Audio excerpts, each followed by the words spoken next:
Bom, boa tarde, gente. A gente está então começando agora a nossa aula de História das Artes Visuais 5. Hoje é dia 10 de fevereiro, é a nossa 10ª aula.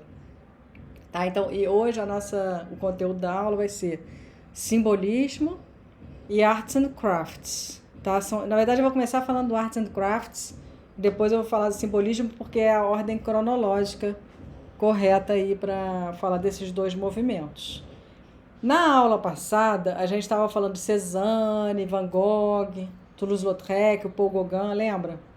E hoje, o texto que eu separei para hoje é um texto do livro do Gombrich, que se chama, deixa eu só pegar aqui esse capítulo, Em Busca de Novos Padrões. E aí, nesse texto do Gombrich, quem leu, viu que ele fala justamente, além dele falar de Arts and Crafts, que é um dos assuntos da aula de hoje, ele fala desses pós-impressionistas. Ele não dá esse nome de pós-impressionistas, mas ele fala do Cézanne, ele fala do Van Gogh. E ele fala também do neo-impressionista, né? Ele fala do Seurat. E ele coloca tudo isso dentro dessa situação do final do século XIX. Né? E o título do capítulo é esse, Em Busca de Novos Padrões. Então, ele está falando dessa ânsia por alguma coisa diferente e, ao mesmo tempo, ele está mostrando como houve caminhos diversos. Então, nós vimos na aula passada como cada um daqueles pós-impressionistas estava buscando ir além do impressionismo, né? Eles não negam, eles não são anti-impressionistas, eles sabem a importância do impressionismo para as artes em geral e para a carreira de cada um deles, mas eles querem dar um passo adiante, né? Isso eles se propõem a algo adiante. No texto do Gomes, ele fala uma coisa bem interessante sobre isso. Vou pegar aqui um instantinho. Ele diz assim, ó, no meu fichamento, tá? Então, assim, um resumo aqui de uma parte do texto.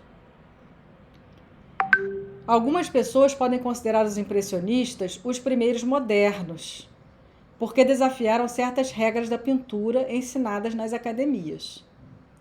Mas os impressionistas não divergiam em seus propósitos das tradições da arte, que vinham da Renascença. Eles também queriam pintar a natureza tal qual haviam. Então, assim, ele diz assim, os impressionistas, tudo bem, eles vão contra certas regras que estavam sendo ensinadas ali na academia, né? Eles estão inovando na forma deles pintarem, mas o objetivo deles continua sendo o de pintar aquilo que eles veem, tal qual tinha começado isso lá no Renascimento. Gomes faz essa ponte ali dos impressionistas com a tradição. A exploração impressionista dos reflexos das cores, suas experiências com o efeito do trabalho solto do pincel, visavam a criação de uma réplica ainda mais perfeita da impressão visual. Ainda palavras do Gombrich. Na verdade, era como se os impressionistas tivessem chegado à perfeição na representação das impressões visuais e que nada mais houvesse a ser conquistado nessa via. Então, para o Gombrich é assim, como se os impressionistas chegaram ao máximo que eles podiam ter de observando ali como que as cores se comportavam. Então, ele seria assim, do caminho lá que veio do Renascimento e depois, né, com essa tendência realista, os impressionistas seriam assim o auge, e aí parecia que não tinha mais nada. E aí eles assim, não tinha mais nada para ser feito, como se os impressionistas tivessem chegado numa perfeição para representar isso que eles estavam vendo. E aí ele diz assim, na verdade, na arte, basta ser solucionado um problema para que um grande número de novos problemas surjam no lugar dele. E vários artistas surgiram com novas questões. Aí ele fala do Cézanne, ele fala do Van Gogh. E ele diz isso, que para eles já não se tratava mais de representar a natureza tal qual eles viam. Né? Com esses artistas pós-impressionistas, a história é diferente. Olha só, Van Gogh absorvera as lições do impressionismo e também do pontilhismo do Seurat. Ele gostava da técnica de pintar em pontos e pinceladas de cor pura, mas em suas mãos essa técnica se torna algo diferente. Van Gogh usou cada pincelada para comunicar sua própria excitação. É evidente que Van Gogh não estava principalmente interessado na representação correta. Ele usa as cores e as formas para transmitir o que sentia a respeito das coisas que pintava. Então, essa seria a grande diferença para o Gombrich da relação ali desses pós-impressionistas que agora eles estão fazendo algo muito pessoal, né, como no caso do Van Gogh, que ele não tem um compromisso de representar as coisas tal qual ele vê. Ele tem uma relação com a natureza, né, assim como o Cézanne também, ele tem essa relação com a natureza, mas é como se eles estivessem reconstruindo algo ali na pintura com uma realidade própria da pintura. E agora a gente vai ver que, assim, no discurso, por exemplo, do Argan, né, todos os que defendem assim, a arte moderna, isso tem um caminho lógico. É um caminho lógico que vai seguindo ali, né, da arte do Renascimento até chegar ali nos impressionistas e nos pós-impressionistas, como se tivesse uma evolução. Mas os artistas que a gente vai ver hoje, né, esses artistas que falam a favor de uma arte da Idade Média, ou os artistas simbolistas, a gente vai ver que parece que eles não estão ali bem encaixados nessa coisa do progresso. Em alguns momentos parece que eles têm um saudosismo. E isso é muito típico do século XIX. Todos eles, né, tanto esses mais progressistas que estão querendo abraçar a ciência, quanto os artistas que a gente vai ver hoje, que são esses que criam essa irmandade pré-rafaelita, daqui a pouco eu vou explicar o que é isso, e o movimento dos Arts and Crafts, eles estão reagindo à sua realidade daquele momento, né, à realidade presente, mas com algo como se tivesse uma nostalgia da própria Idade Média. Então, é bem curioso isso, como acontece ao mesmo tempo, são artistas que estão vivendo ao mesmo tempo que o Gustave Courbet, por exemplo, que é o artista, né, do realismo, e eles vão estar dizendo que eles admiram a arte, na verdade, dos pré-rafaelitas, dos artistas que vêm de antes de Rafael, os artistas lá do iniciozinho do Renascimento. É como se quando chegar Rafael, ali começa uma decadência para eles, e eles querem voltar àquelas raízes primeiras de um período anterior. No texto Gombrich, esse que eu acabei de falar agora, mas eu peguei a parte que ele fala ali do impressionismo, do pós-impressionismo, ele fala também dessa questão do Arts and Crafts. Ó, vamos ver aqui o que ele conta. Ele diz assim, que no final do século XIX, os artistas que se sentiam marginalizados estavam cada vez mais descontentes com a arte que agradava ao público. Eles atacaram muito a arquitetura da época, considerando que a construção havia se transformado numa rotina vazia, e também eles começaram a se queixar do declínio geral do artesanato causado pela Revolução Industrial. Detestavam as imitações baratas e pretensiosas produzidas por máquinas, imitações de ornamentos que outrora haviam possuído um significado e uma nobreza próprios. Então a gente está lembrando aqui, na Inglaterra, né, esse avanço ali da indústria. Lembra daquela Exposição Universal de Londres, de 1851? Um dos objetivos também dessas exposições universais era de colocar na vitrine os produtos que essa indústria estava produzindo. Só que logo ali no início dessa industrialização, e quando eles começam a produzir os objetos com essa tecnologia, né, industrial, eles ficam tentando imitar com a máquina os objetos artesanais. E a máquina não conseguia, né? Então ficava aquela imitação meio mal feita, e isso é que os artistas começam, principalmente nesse movimento que vai surgir na Inglaterra, ali em meados do século XIX, vão começar a criticar esses objetos, dizendo que está se perdendo algo de um bom desenho, de um bom gosto. E eles, então, por isso que eles têm saudades do período medieval, das guildas medievais, em que você, quando você ia fazer um móvel, você ia se tornar alguém que trabalha com a madeira, você entrava na oficina de um mestre marceneiro, você ia aprender aquilo ali, e você ia trabalhar por encomenda. Tipo assim, eu estou precisando de uma estante, digamos que eu vivo num palácio, sei lá, assim, aí eu vou encomendar essa estante para aquele lugar. E depois, na era industrial, começa a se fazer uma série de estantes, por exemplo, em massa, esperando que alguém vá lá comprar, que surja alguém para comprar. Então, são sistemas muito diferentes dessa produção. E aí tem dois nomes muito importantes, que são John Ruskin, esse John Ruskin, o inglês, e o William Morris, também, lá da Grã-Bretanha. Eles dois, eles vão ser meio que os líderes assim, desse pensamento, de dizer que algo se perdeu, né, com essa produção industrial. Isso está se perdendo. Ó, a Beatriz acabou de escrever ali no chat como se escreve, John Ruskin e William Morris. No texto ainda do Gombrich, ele diz assim: John Ruskin e William Morris sonhavam com uma reforma completa das artes e ofícios e a substituição da medíocre produção em massa por um artesanato consciencioso e significativo. Uma coisa que vai ser super interessante desse movimento deles é que eles vão recuperar a importância do artesanato. Eles vão dizer que os artistas não são feitos só para produzir quadros, esculturas, ou os arquitetos, grandes peças de arquitetura, mas que todos os objetos do cotidiano, os artistas deviam estar implicados nisso também. Os artistas deviam estar desenhando os móveis, os pratos, lustres, luminárias, tecidos. E aí isso vai dar origem a esse movimento que vai ser conhecido como Arts and Crafts, que é o nome do movimento em inglês. Se a gente fosse traduzir, seria artes e ofícios. Gente, lembra aí dos períodos passados de história da arte? Lembra o que aconteceu ali entre a Idade Média e o Renascimento?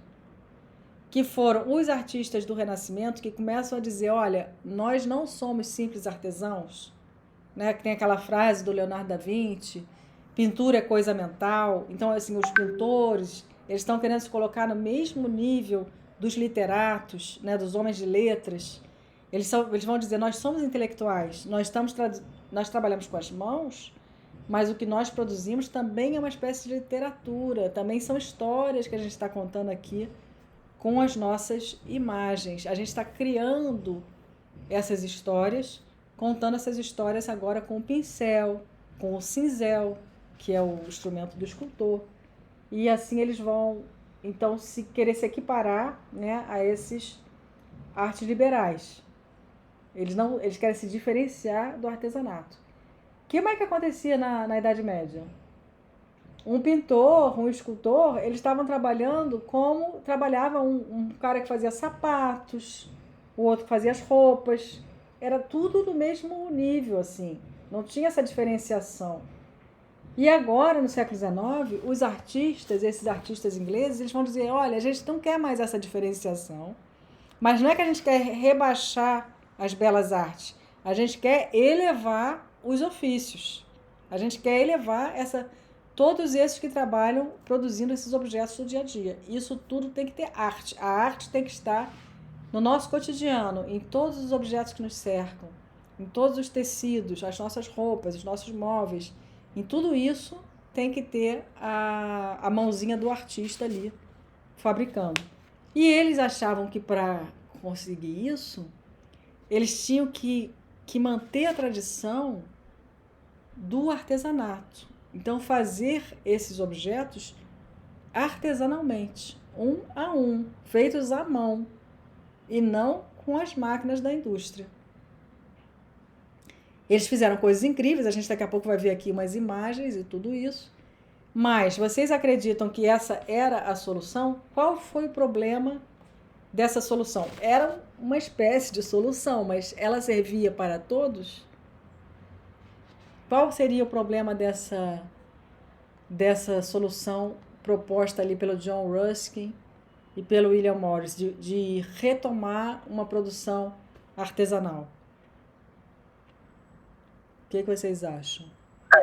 Eu acho que a questão que fez o industrial ser tão forte foi que era democrático, né? Que atingia diversos públicos por ser barato de ser feito. Então, o manual ele vai demandar mais trabalho e aí, inserido no momento capitalista, vai fazer com que seja mais caro, né? E atinja um público mais elitizado. Exatamente, Bernardo. E a Sara também colocou ali, o empresário ia gastar mais. Quer dizer, a produção industrial, tudo ficava mais barato. Né? Você produzia milhares daquele objeto. Então, cada um deles custava menos. Então, ele ficava mais acessível. Os objetos produzidos ali por esse grupo, né, do Arts and Crafts, eles eram para a elite. Eram poucas pessoas que podiam adquirir esses objetos. Eles foram importantíssimos porque eles apontaram para um problema que estava acontecendo e que depois vai ser resolvido com um novo conceito, que é o do design, né? O desenho industrial. É quando os artistas vão trabalhar fazendo desenhos de objetos que seriam produzidos pelas máquinas. Mas isso só vai acontecer no século XX. Tá? Então, assim, aqui no século XIX, quer dizer, aqui onde nós estamos aqui estudando esse século XIX, esse problema aparece, mas a primeira solução proposta não vai ser a solução definitiva, digamos assim. Bom, eles vão ser super importantes também, porque eles vão influenciar muito um outro movimento que vai aparecer no final do século XIX, que é o Art Nouveau. O Art Nouveau a gente vai ver na próxima aula. Aliás, sobre a próxima aula eu tenho que explicar que semana que vem vai ser a SIAC, né? A Semana da Iniciação Científica. Então, eu não vou dar a aula que estava prevista para o dia 17 de fevereiro. Eu vou pedir que vocês assistam a SIAC. Depois eu vou colocar lá no Classroom a programação da SIAC, aonde que eu vou estar, porque o dia 17 eu vou estar numa sala da SIAC, no dia 16 eu vou estar em outra, então eu vou colocar isso lá. E aí a nossa aula, que é sobre Art Nouveau e a Escola de Chicago, vai ter que ir para o dia 24 de fevereiro. Deixa eu compartilhar com vocês aqui o programa para a gente ver isso. Só um instantinho. Espera aí. Apresentar. Aqui.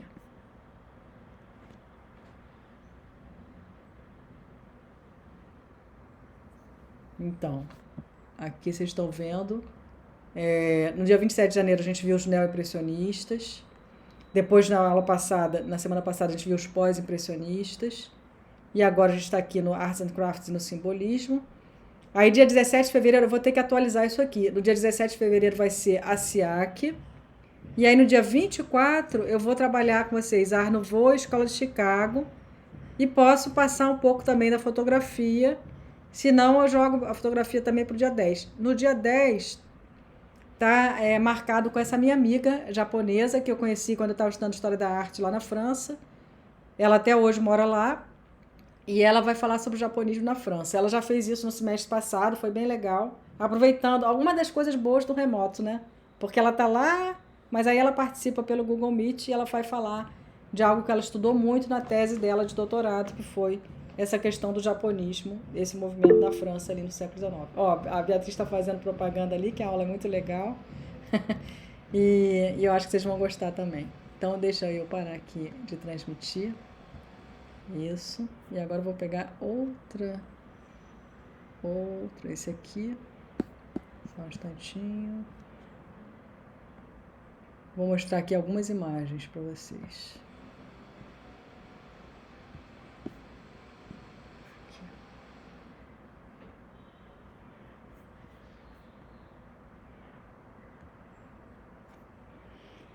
Bom, essas primeiras imagens que eu vou mostrar, elas são de uns artistas que se organizaram um grupo lá na Inglaterra e eles se autodenominaram a Irmandade Pré-Rafaelita. Tá? Então, essa Irmandade Pré-Rafaelita que vai trabalhar com pintura e tal, e eles vão dar origem ao movimento do Arts and Crafts. São os mesmos artistas que estão juntos nesse grupo da Irmandade Pré-Rafaelita, que vão também formar o movimento do Arts and Crafts. Essa pintura aqui que eu estou mostrando para vocês, ela foi feita entre 1848 e 49. Vocês lembram de um outro quadro que foi feito exatamente aí nesses anos? Foi aquele dos quebradores de pedra, do Courbet.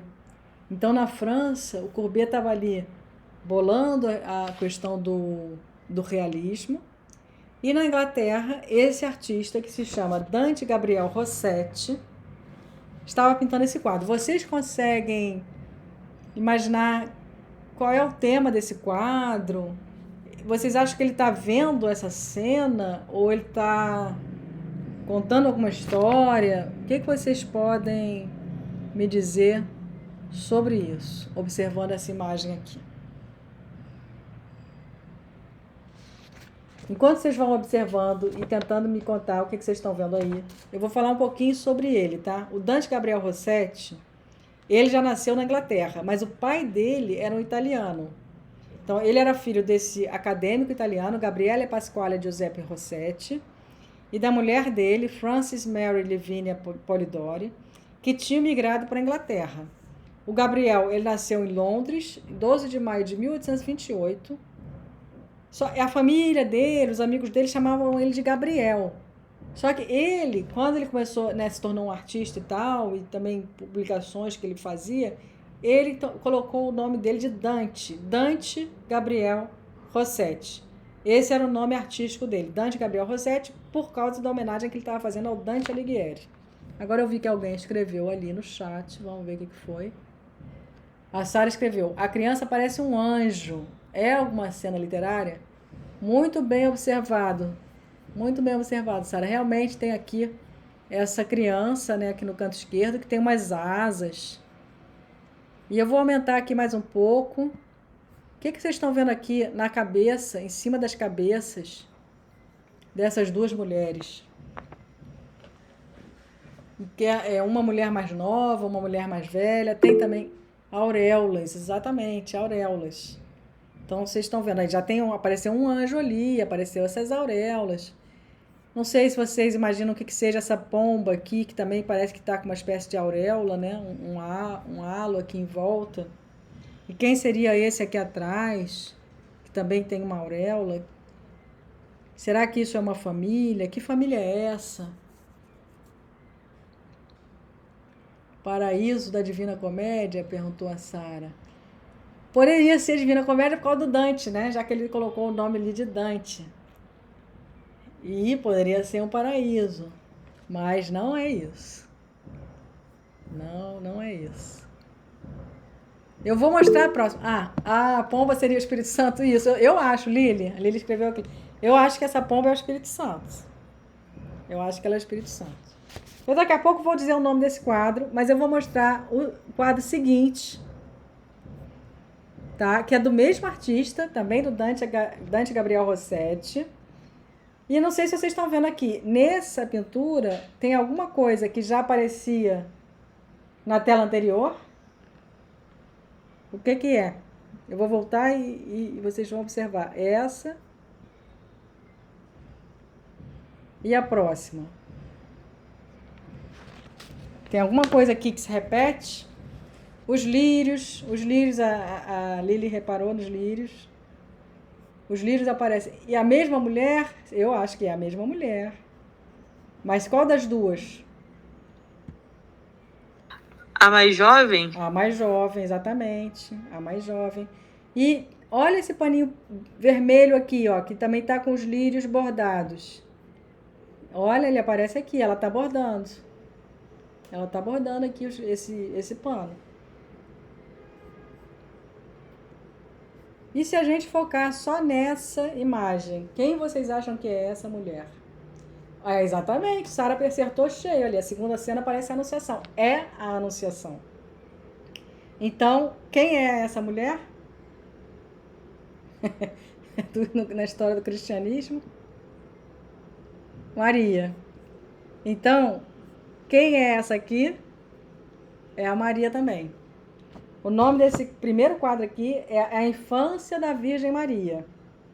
Tá? Então, essa aqui mais velha é a mãe dela, a Santana, atrás São Joaquim, a Infância da Virgem Maria. E depois aqui é a Anunciação, que também tem um outro nome, que é um nome em latim, Ecce Ancilla Domini, Faça-se a vontade do Senhor. Esse é um quadro de 1850. E tá lá na Tate Britain, na Inglaterra. E eu queria que vocês observassem um pouco assim, as cores que ele usou, né, a paleta de cores que tem aqui. Se lembra algum pintor do início do Renascimento? Que tipo de pintura que lembra?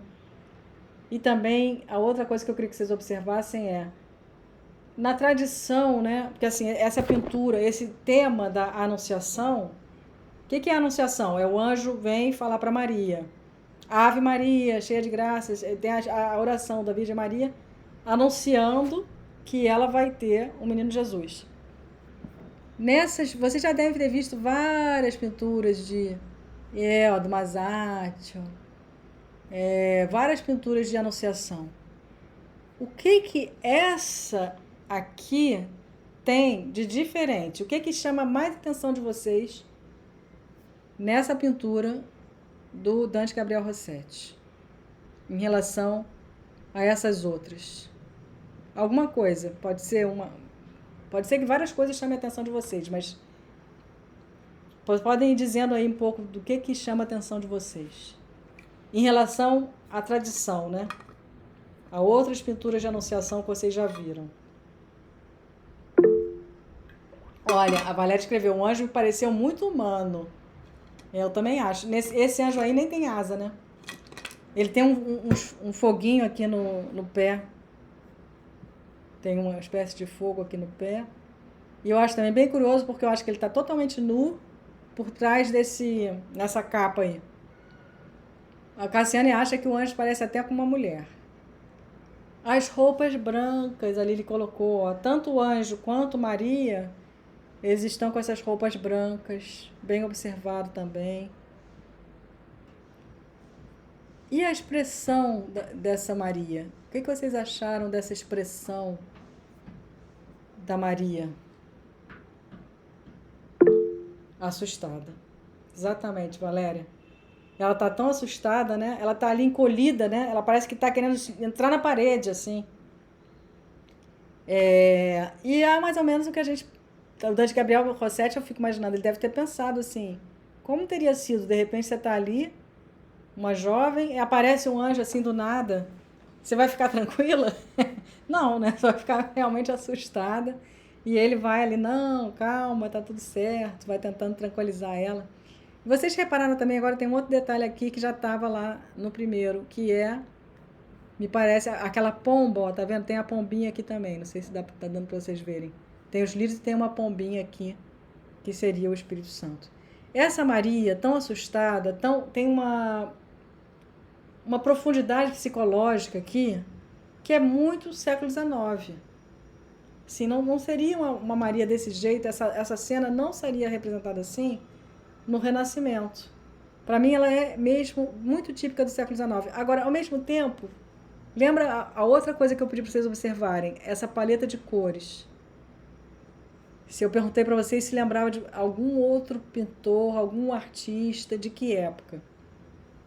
Para mim, lembra muito a paleta de cores do Giotto, que é ali bem do início do Renascimento e que faz aquelas pinturas que são afrescos. Né? Nos afrescos, normalmente, não tem cores tão vivas, elas ficam mais suaves. Para mim, depois que vocês observem pinturas do Giotto, vocês vão me dizer se vocês também não acham que essa aqui lembra alguma coisa disso. E isso tem a ver com o nome que eles se autodenominaram, né, da Irmandade Pré-Rafaelita. Eles vão admirar as pinturas do Giotto, do Fra Angelico, do Piero della Francesca, também, que são pintores do início do Renascimento e anteriores ao Rafael. Então, já vimos esses dois, vamos seguir adiante. Olha só, isso aqui é o seguinte. Isso aqui é muito legal. Este caderninho aqui, esse papelzinho, era de um caderninho, um bloquinho de notas do Eliseu Visconti, né, do artista brasileiro Eliseu Visconti, que é ali do final dessa segunda metade do século XIX. E vocês estão reparando o que ele desenhou aqui? É justamente é o quadro que a gente estava vendo ali. E ele escreveu várias coisas aqui. Ele escreveu assim: branco, azul, pano azul, branco. Ele foi escrevendo aqui as cores que ele está observando, e aqui em cima ele escreveu: é um primor de sentimento. Então, isso é muito interessante, porque a gente vê o tipo de pinturas que o Visconti estava apreciando. E aí ele até escreve assim: tamanho mais ou menos de 80 por 30. E tem um número aqui, 1210. O que será esse número? Se a gente for no site da Tate Britain, desse quadro, e se a gente olhar o número, Olha aqui, o número da referência, 1210. 1210 é o número do quadro lá no museu. Ou seja, o Visconti ele estava no museu lá na Inglaterra quando ele fez aquele desenho.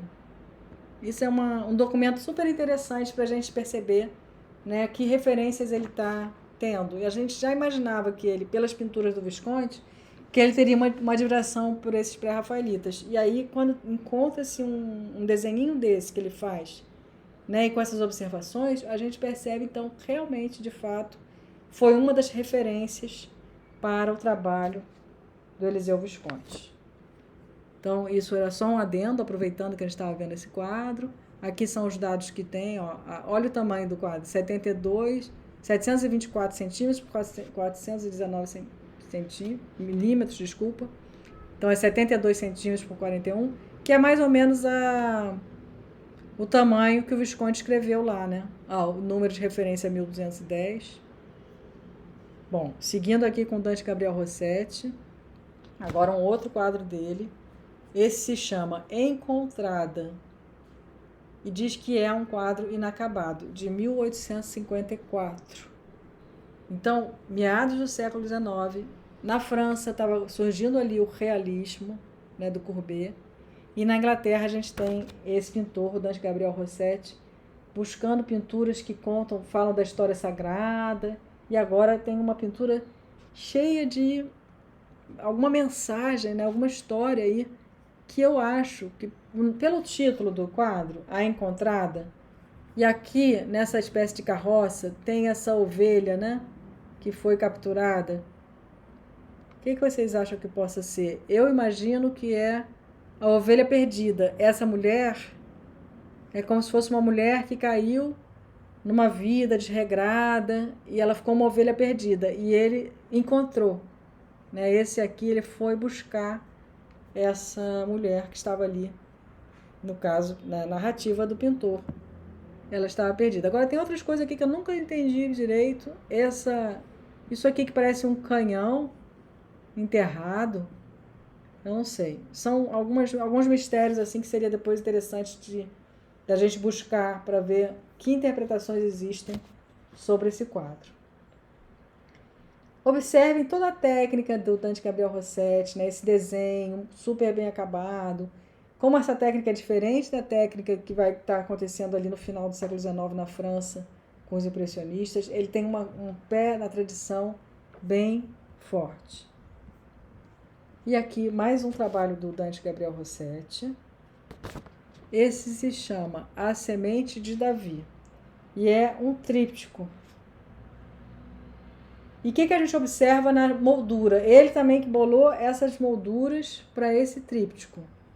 Qual é a influência aqui bem nítida nessa moldura, nessas molduras que ele colocou nessa pintura?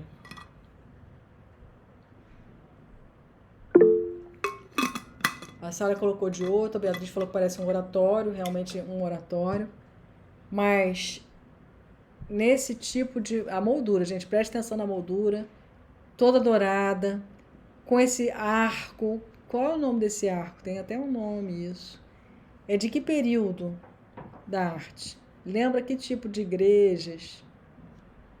É o arco ogival, exatamente, Beatriz. Um arco ogival. Gótico. Exatamente, gótico. Agora, tudo bem. Dá pra gente confundir essa pintura dele com uma pintura medieval? Se ficasse só nas molduras, a gente poderia, né? Mas, e as figuras que ele está pintando? Parece com a pintura medieval ou não?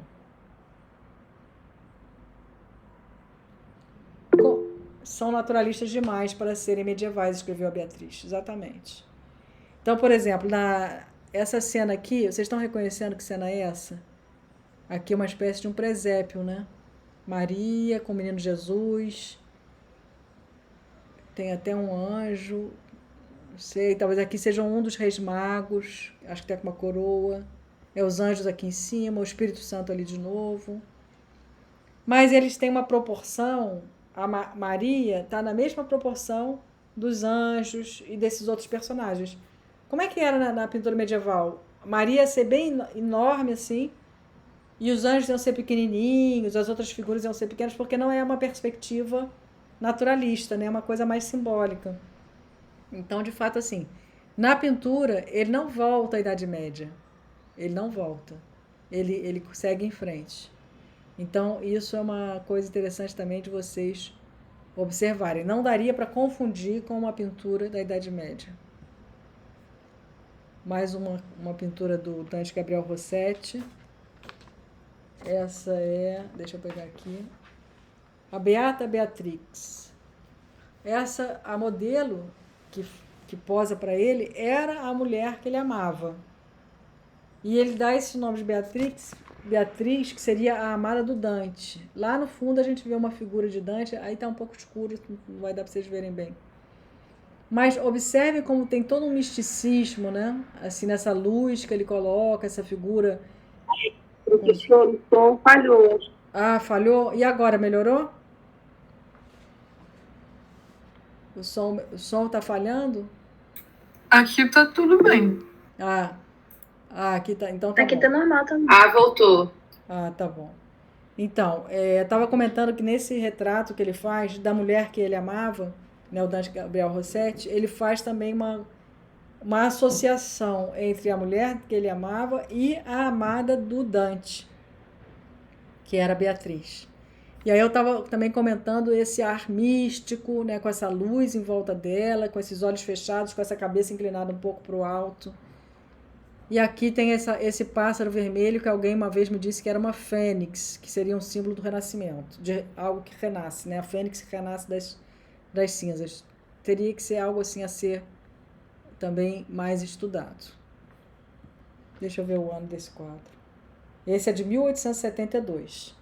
Então, todos esses que eu mostrei até agora foram do Dante Gabriel Rossetti, que era um desses pintores que fazia parte dessa Irmandade pré-rafaelita.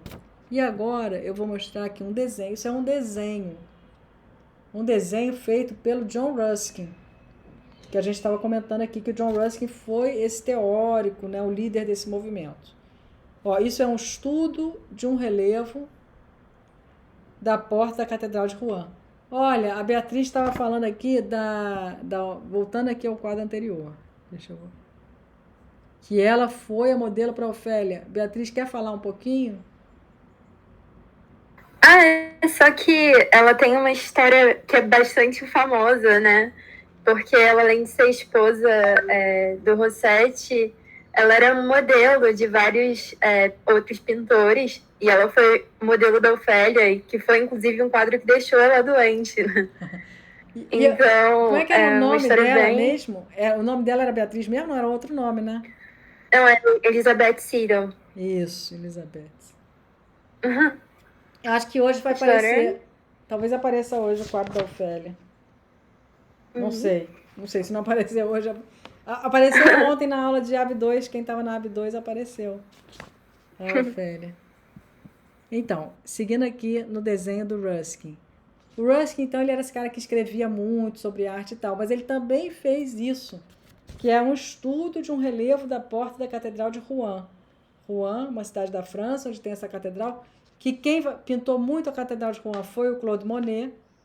E aqui a gente está vendo esse estudo que foi feito em 1882 pelo John Ruskin. Agora, olha só, ele se interessou por um detalhe da porta da catedral. E aí ele quer ver nesse detalhe que existe arte ali. Né? A pessoa que fez, o artesão que fez essa porta lá na Idade Média, também tinha arte. Então, esse desenho é muito significativo disso, né? Ele está valorizando esse pequeno ornamento da porta da catedral e ele se dedica ali fazendo esse estudo. Sobre ele, John Ruskin foi um escritor que foi muito lembrado pelo trabalho como crítico de arte, e ele foi também um poeta e desenhista. Os ensaios de Ruskin sobre arte e arquitetura foram extremamente influentes, repercutindo até hoje. O pensamento dele se vinculava ao romantismo, e a partir de 1851 foi o defensor e o patrono da Irmandade pré-rafaelita, e a inspiração para a criação do movimento Arts and Crafts. Então, assim, ele teve essa importância enorme como um líder, tanto dessa Irmandade pré-rafaelita, quanto do Arts and Crafts. Daqui a pouco a gente vai ver trabalhos propriamente do Arts and Crafts. Aqui já é um outro artista, também inglês, desse grupo. É o Edward Burne-Jones. Edward Burne-Jones. E agora a gente vai ver uns 4 trabalhos dele, que também fazia parte desse grupo. Então, isso aqui faz parte de uma série. Tá? O nome dessa pintura é O Quinto Dia da Criação. O Quinto Dia da Criação. Então, isso tem a ver com o Gênesis, né? O livro da Bíblia que vai falando. No primeiro dia, Deus criou isso. No segundo dia, Deus...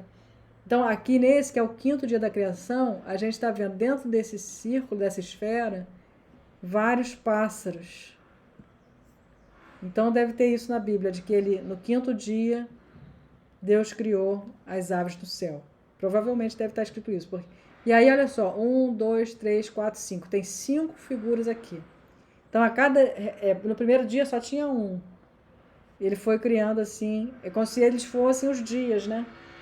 Cada uma dessas figuras fosse um dos dias. E aqui é o 6º dia da criação. Então, a gente tem 1, 2, 3, 4, 5, 6. 6 dias. E quem Deus criou no 6º dia? Adão e Eva.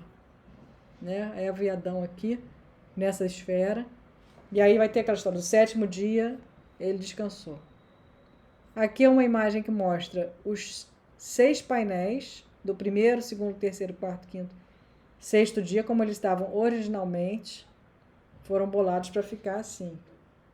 Então a gente já observa aqui também que tem uma pintura que é feita para ficar nessa construção aí, nesse móvel. Mais uma pintura do Burne-Jones. E essa eu acho que seria legal vocês tentarem interpretar o que vocês estão vendo. Aqui tem alguma coisa bem curiosa que tem a ver com as proporções entre essas figuras.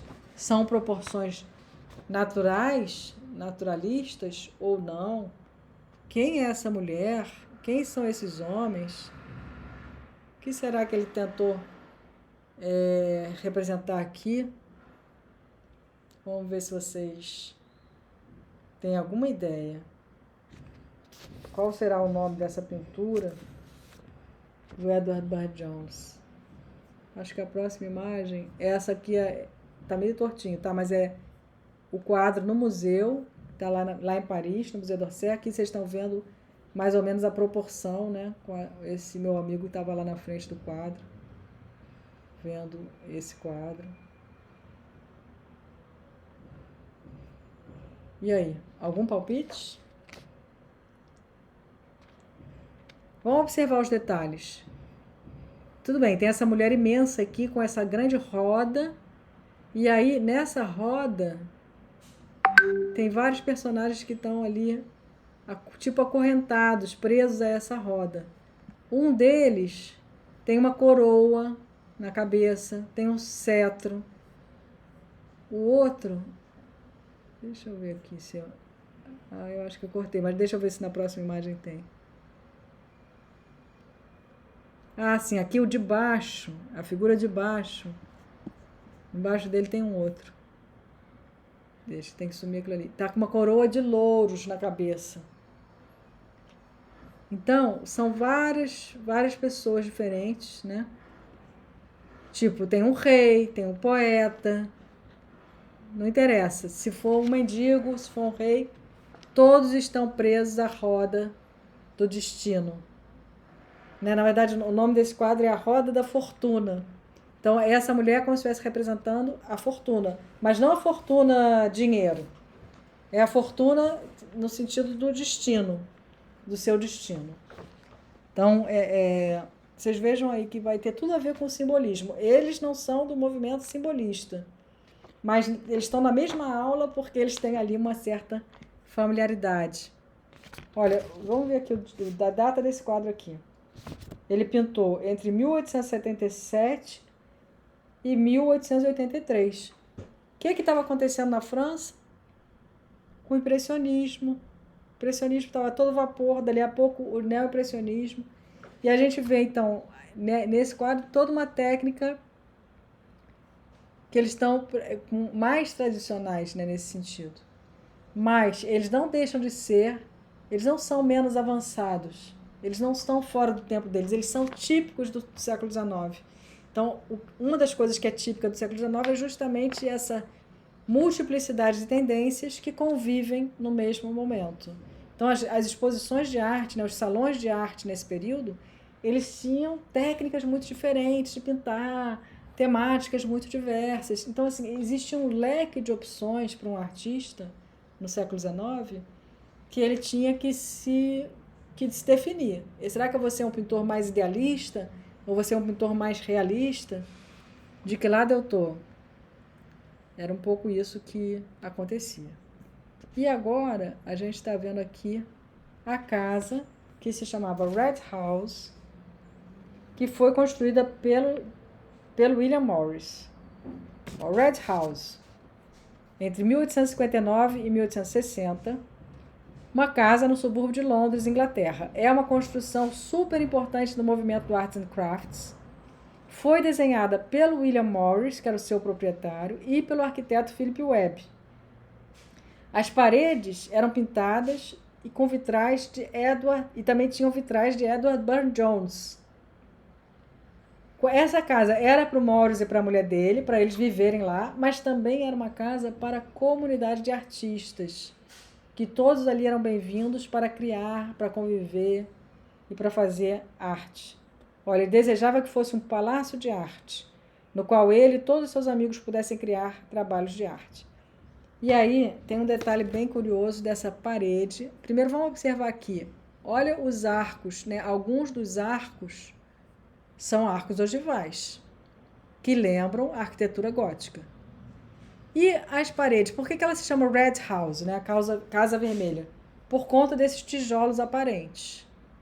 E aqui a gente já está entrando no terreno do Arts and Crafts. A gente vai fazer um pequeno intervalo, tá? Então, às 3 da tarde a gente retorna e aí eu vou explicar de novo um pouco dessa casa e toda a produção desses artistas do Arts and Crafts. Deixa eu parar aqui um pouco a nossa gravação.